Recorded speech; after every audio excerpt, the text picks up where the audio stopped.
Hello YouTube, Sidekick here with another in the series of loft bombing videos that we've been doing on the channel. So far we have done the Mirage 2000, we've done the Harrier, and we have done the Viggen. Well, today we're doing the F-18, or rather I should say we're doing the CF-18 since we're flying in Canadian livery. Today the guest pilot flying is Bagger, and he's just finishing setting up his weapons programs here. He's carrying 9 Mark 83 bombs. He's going to drop 1 in the first pass, and then he's going to go back and drop the string of 8. It's actually a pretty impressive load to drop in loft bombing. Much bigger than we dropped with any of the other aircraft that we have been flying. But as we're going to find out, the F-18 does a pretty good job of lofting bombs. In case you haven't watched the other videos, you probably should go back and do that, because I'm not going to go through the details of the route that Bagger's going to fly. It basically consists of we're identifying the big target on the Kobuleti, the Caucasus iron bombing test range is our target. We've defined that as the target. We've defined the waypoint before that as our initial point. It's about 7 or 8 kilometers from the target. It's a little farther away than we've used for the other jets because the CF-18 can loft a little bit farther. Once Bagger crosses the initial point, turns towards the target, he's going to get set up, and at about 6 nautical miles he's going to pull up and let the computer drop the bombs. Alright, and Bagger is off down the runway. Well, sorry, Bagger is off down the taxiway, although he is not a man who takes his time taxiing, as you can see. 1-1, request takeoff.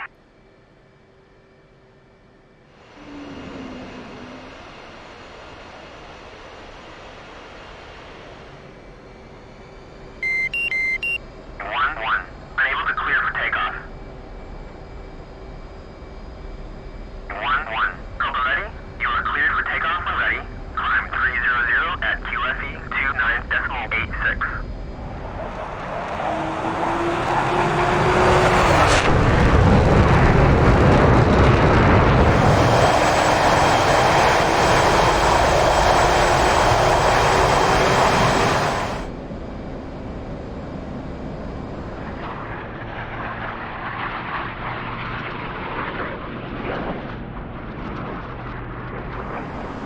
Alright, so as you can see, Bagger's taken off on runway 7. He's done a right turnout, and now he's going to be looking for that abandoned airfield that is just south of Kobuleti. And you can see his route there on the HSI on the right hand side. He's going to use that as sort of the point to fly over to get him more or less set up towards his initial point. And actually he's going to let the autopilot do a lot of the flying to the initial point. Then he's going to turn to target. And once he's pointed at the target, he's going to get himself settled in, and then he's going to pull up and loft the bomb. So here he is turning towards his initial point. You can see the abandoned airfield there.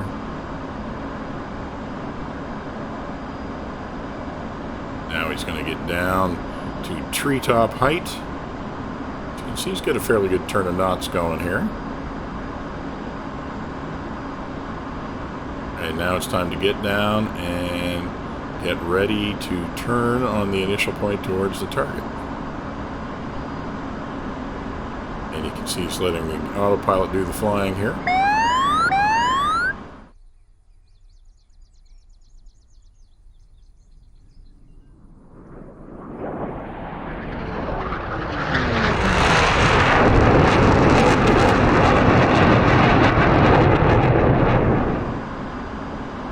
Moving up, coming up on the initial point now,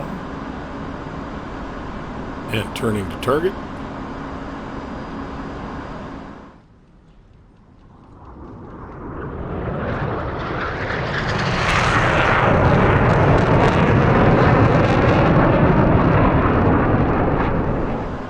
Okay, rolling out, stabilized on target heading, setting the autopilot again, and just waiting for about 6 nautical miles. Here it comes, and there goes the pull. And pull up to around 30 degrees and wait for the release cue. There it is. And pickle and hold, and the bomb is gone. And Bagger's braking back away, going to go back and do that run again. I will note when you take a look at the outside of the aircraft, you see that the bomb on the center line has reappeared. That's because on the range we have ammo set to unlimited. Alright, so Bagger's heading back to give it another shot.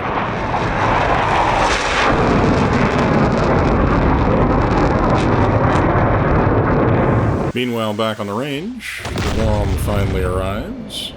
And now back in the cockpit, we can wait for the target impact tracking script results. Going to be particularly interested in our slant range. You know, that's not bad. 25-meter accuracy with a bomb launched from 9 kilometers away. That is certainly the most impressive loft bombing we've done to date. So the F-18 is kind of in a class by itself of the aircraft that we have tried so far. Alright, here's Bagger coming back around. Going to set up for his run to the initial point again. This time he's going to drop all of the wing pylons, so we're going to drop 8 bombs. See what that looks like. Once again, he is auto-steering to his turning point to turn into the IP, while he's also getting down nice and low.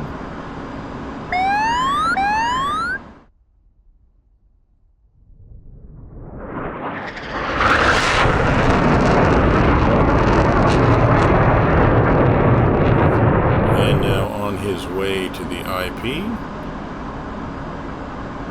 Just letting the autopilot fly here, staying nice and low.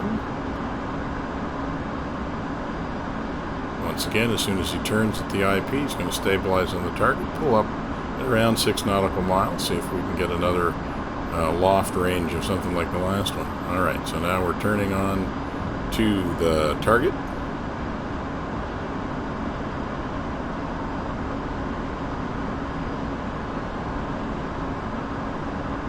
Get rolled out on the target.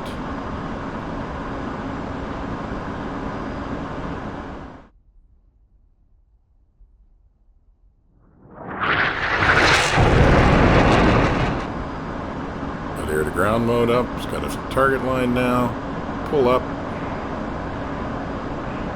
hold it around 30, wait for the release cue, pickle and hold, and this time the bombs are gone.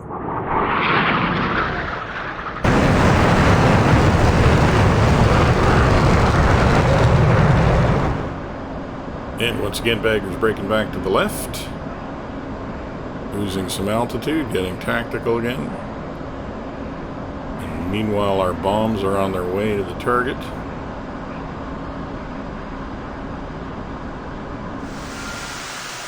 And here they come.